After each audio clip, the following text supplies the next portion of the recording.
So we got some suing going on.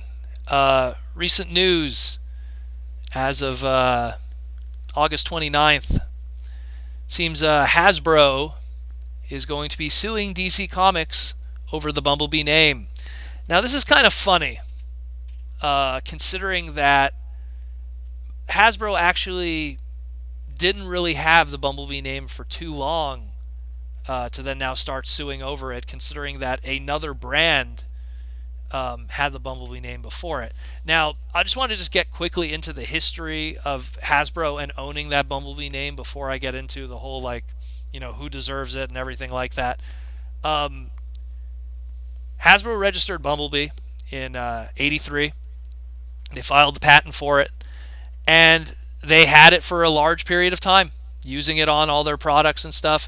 The last official Bumblebee toy of G1 technically being the Action Master, and then going into G2 with the 90s, and well, Action Masters were 90s too, but going into the 90s hardcore, the last Bumblebee toy was the GoBot, which was the terribly, Spy Changer-esque, well, they were Spy Changers, but the Spy Changer-esque designs where all those Spy Changers from G2, which were called GoBots, just had G1 names thrown at them, if anything, for just licensing. Soundwave, Mirage, Ironhide, Frenzy, Optimus Prime, Bumblebee, Megatron, Sideswipe, Mirage, the whole 9 yards. Keep all those names nice and secure. And it's funny because after GoBots, we'd be going into, well, Beast Wars. But the odd thing is that they went out of their way to register Bumblebee, use it on the GoBot. They go into Beast Wars and never use the name Bumblebee. Really? Amazingly, which I thought they repainted Buzzsaw and that was their Bumblebee. Well, Buzzsaw, which was a repaint of Waspinator, was just a yellow jacket wasp, or Right. some people could say, oh, it's their attempt at but they didn't call it Bumblebee. Right. Okay. Okay. And again, the way that Beast Wars was, with the exception of the Defector Dinobot, insects were the baddies and lizards, so, and lizards and dinosaurs. So it was interesting that they didn't use the Bumblebee name. I think they would have got painted into a corner if they did use it, considering that Bumblebee is always associated as a good guy character. How would you explain a G1 character or G1 character name? And I'm pretty sure they... Yeah, and you don't want that reveal right away. Anyway. I'm pretty sure that it was something that probably crossed their mind, but considering at the time, the GoBots, when they used that Bumblebee toy, when they used that Bumblebee name to apply to one of the GoBot toys, that was 1995. Beast Wars came out later in 1995 when it was being developed and then released. I'm pretty sure they were probably saying, oh, well, we use the Bumblebee name. We don't have to use it right away. Maybe we'll use it later. But going into 96 and 97, when the Beast Wars show came out, all the momentum started, I'm pretty sure it wasn't really on their mind. How are we going to, now that we've established the story, how are we going to bring in a character named after I always like to call it one of the top tier G1 characters, even for that time when Transformers wasn't as mega popular as it is now with the casuals. But anyone who remembered Transformers, even in a mild form, remembered Bumblebee, remembered that yellow Volkswagen. So it would be a very difficult character to, number one, introduce if it is the G1 character. Number two, to introduce it into the show and him be a Bumblebee, and it not be a Predacon. Not to mention, the name is kind of silly. Exactly. It's more kind and Bumblebee. Like, it doesn't sound it's not only that. Hard like edge. as much as you could argue, okay, Rhinox is just Rhino with an X, and Waspinator, it's just and same thing with Scorponok, and certain characters, their names were just their alt mode with an extra letter attached to them or something. But here's a character that would have been named straight up what it is, Yeah. It would have been like, it's not Cheetor, it's just Cheetah. It's Cheetah, Rhino, Gorilla, and Bumblebee. You know, Hmm. so I think that they probably realized they couldn't use Bumblebee. But what I find fascinating is when they did Machine Wars during Beast Wars' run, which was a KB Toys exclusive, they didn't use that opportunity to use Bumblebee.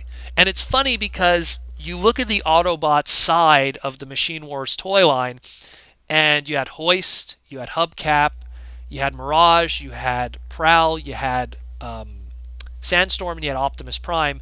And in Mm. that line, there was a bright yellow pickup truck that they used for hubcab. And funny thing is hubcab was also a yellow mini bot that looked very similar to Bumblebee and G1. But hubcab here, in a lot of ways, I felt could have been the slot that they could have thrown that Bumblebee license. So that being said, and all this rambling I've been doing up to this point, Hmm. Beast Wars does its run. You're talking, 3 to 5 years. You go into Beast Machines, nothing changes. Still no vehicles, more or less in the traditional sense. Guess what? Bumblebee's license got lost by Hasbro. Mm. And the company and I just want to explain how trademarking works. You can't trademark something that is in the same category as you. And to give you an example, you go to a auto parts store, or you go to a store that you deal with, car maintenance, or even some Walmarts might even carry these. There's a car battery called Megatron. Now, how does Hasbro not sue this car battery company, despite the fact that they're available in Walmart and everywhere, and it's not just some one-off thing? Because it's an auto part, it's a car battery. So Hasbro doesn't deal in auto parts and car batteries. So they don't own the trademark and license to a car batteries or whatever that would apply to for Right. Megatron. It's the same thing how there's people who own televisions and their remote says Optimus on it. You know, there's an electronics company called Optimus. So it's the same thing. So that being said, how did they lose Bumblebee? Well, during that time that they were ignoring that trademark and it was lost to them, well, not lost to them, just not registered under them, a company registered a toy company called Bumblebee Toys. And they took the name. And that was that for Hasbro. But at the time, Hasbro was transitioning. They were going from Beast Machines into car robots with robots in disguise. No intention of a Bumblebee-esque character in that because of what that line was grounded from. I mean, you would look at the entire line of pre-existing car robot characters. Where would you even throw the Bumblebee name? Wouldn't make Yeah. sense. There's no primary yellow character that it would have worked with anyways. Going into Armada, there was early design stuff that suggested that Hotshot could have been Bumblebee. There's one sketch image where the name Bumblebee was written under it, but the early designs of Hotshot also had suggestions of the name of Hot Rod, which was another name that they also lost, which they lost to Mattel with the Hot Wheels line. So, I mean, that's why in the end we ended up with the name Hotshot on him, even though he was called Hot Rod in Japan. So, Bumblebee might have maybe been applied to Hotshot's character design had they had the name. But again, they were in a situation they couldn't use it.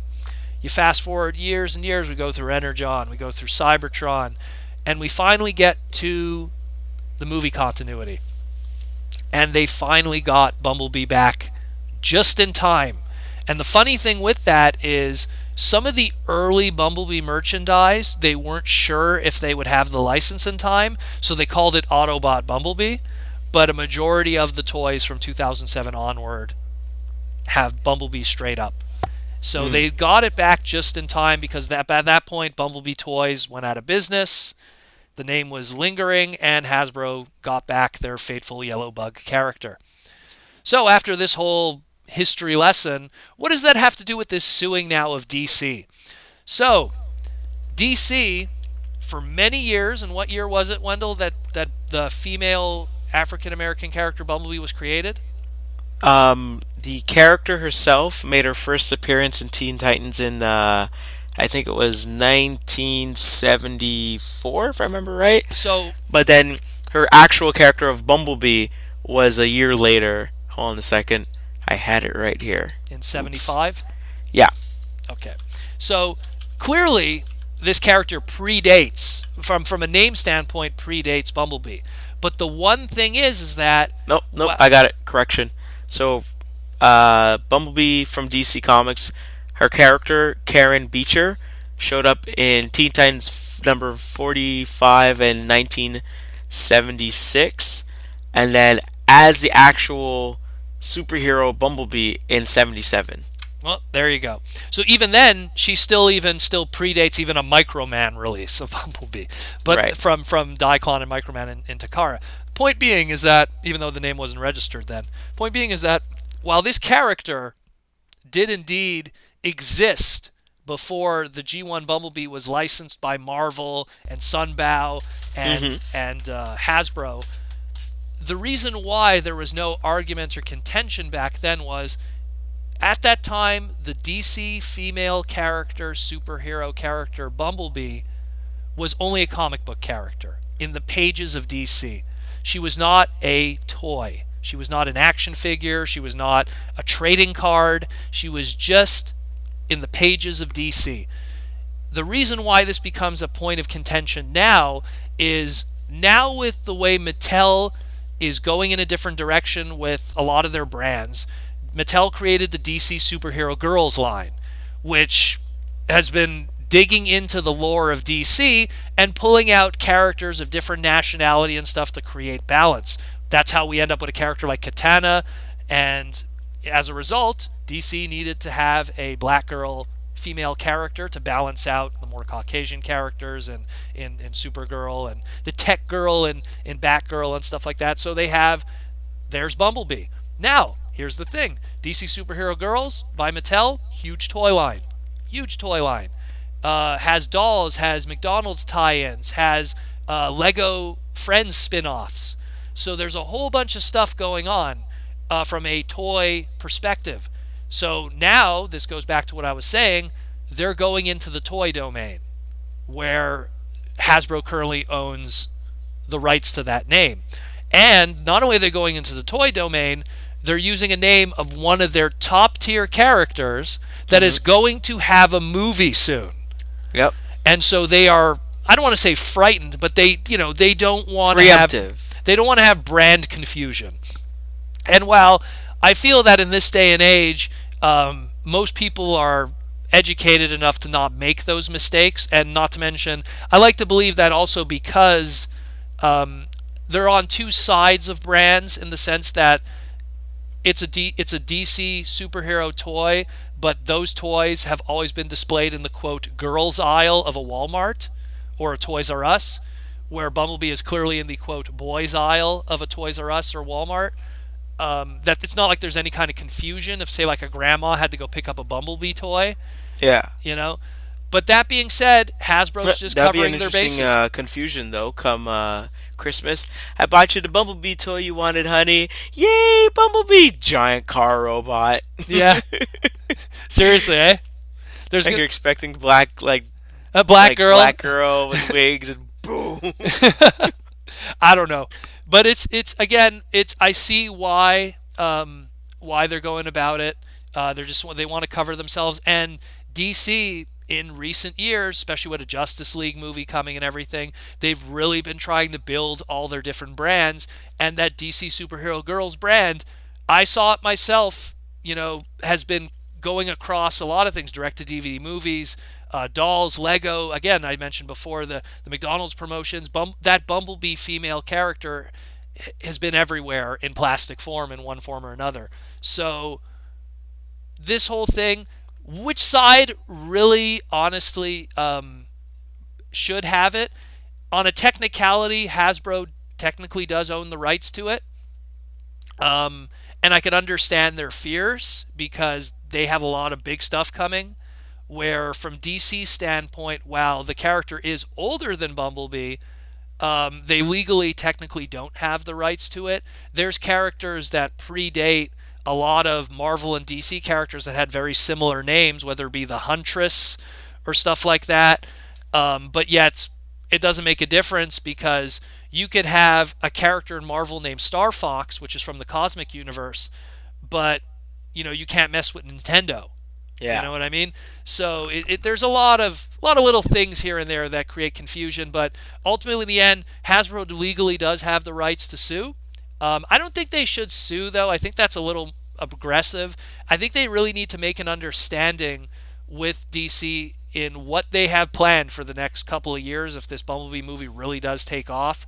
Especially, we're going to have an entire toy line of Bumblebee movie Yeah. where I don't think Bumblebee, I could be wrong, someone chiming in, but I don't think Bumblebee has any plan, a female superhero Bumblebee has any plans to be in a DC movie anytime soon. Maybe direct to DVD or something, but nothing on a film thematic scale.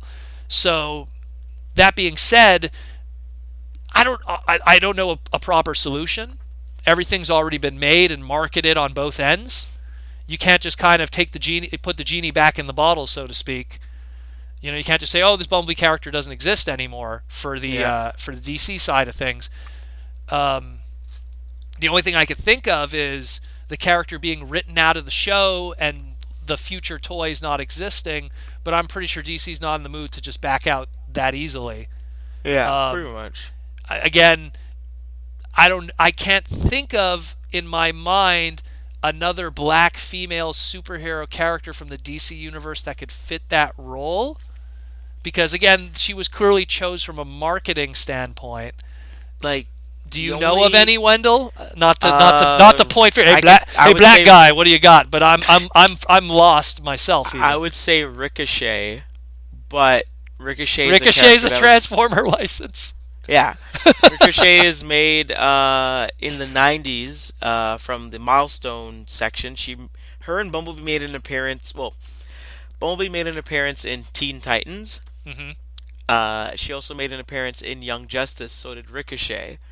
But I think they chose Bumblebee because her character has been around for a lot longer than Ricochet's, and she's usually associated with the Teen Titans section, and all the girls in the DC superhero girls line, they're kind of around the same age, like teens kind of age, kind of thing. So High school. That's why they're kind of going in that direction. Even though, like, I think they have Wonder Woman in there, but they just kind of de-age her just to fit. Well, in that. it's a high school kind of girl show, Mm-hmm. using the DC superheroes Right. and some supervillains, and it's just I think I do kind of agree with the first part you said. I think they want to use characters that are more from their long-term lore than recent additions, with the exception of probably Harley Quinn, just because of her popularity. Yeah, exactly. Where someone like Ricochet,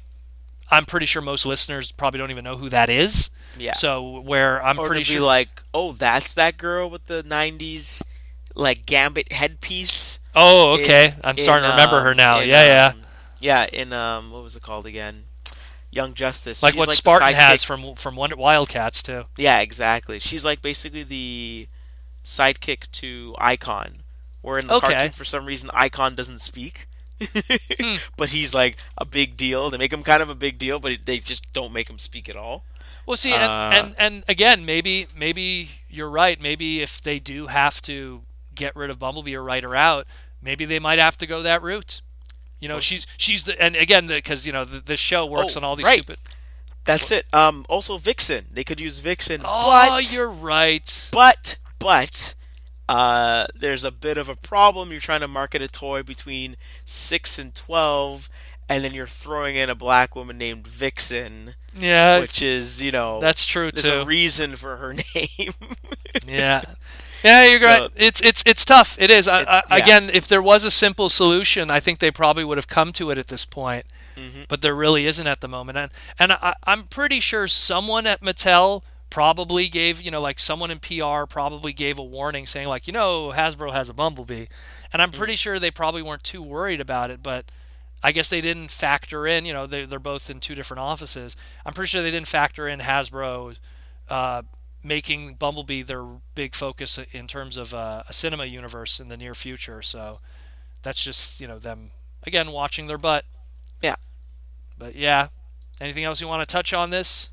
Um, I don't know. I hope it gets resolved, and I hope they, I mean, if Fox and Marvel movie studios can come to an agreement and kind of scratch each other's backs in the end, I would hope Hasbro and DC Comics manage to do that in the end, where they kind of have a compromise, but then they also kind of hook each other up a little bit here and there, kind of thing. That, I honestly believe that there shouldn't be a confusion, yeah.